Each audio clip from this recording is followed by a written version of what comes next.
សាទរកីឡាករបង្គោលក្រហមខុនឡាំកូស៊ីននេះកីឡាករបង្គោលខៀវបានការអេរ៉ាវ៉ាន់ដោយពិតបាទជំរាបសួរពុកម៉ែបងប្អូនដែលស្នេហាវិស័យបណ្ដាលគុណខ្មែរបាទយប់មិញកូនសិស្សលោកគ្រូសានសៅយ៉ាន់គឺខុនឡាំកូស៊ីនគាត់បានឈ្នះខ្សែក្រវ៉ាត់ IPCC របស់ភេសជ្ជៈ Work មួយហើយបងប្អូនបាទហើយថ្ងៃនេះគឺដល់វេនជាកូនសិស្សផងជាកូនបង្កើតរបស់លោកគ្រូសានសៅយ៉ាន់ម្នាក់ទៀតបាទគឺសៅយ៉ាន់វិសាលក្នុងការប្រកួតប្រជែងដណ្ដើមខ្សែក្រវ៉ាត់ IPCC របស់ Cambodia Mafai បាទនៅល្ងាចនេះបងប្អូនចាប់ពីម៉ោង3រសៀលទៅបាទចាំមើលថាតើក្នុងថ្ងៃនេះលោកគ្រូសានសៅយ៉ាន់នឹងគេថា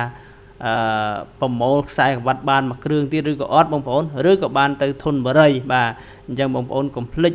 បាទតាមដានទាំងអស់គ្នាបងប្អូនថាតើធនបរិយឬក៏សៅយ៉ាន់វិសាលខ្លាយទៅជាម្ចាស់ខ្សែក្រវ៉ាត់អមដោយទឹកប្រាក់$6000បងប្អូនបាទសម្រាប់ល្ងាចនេះ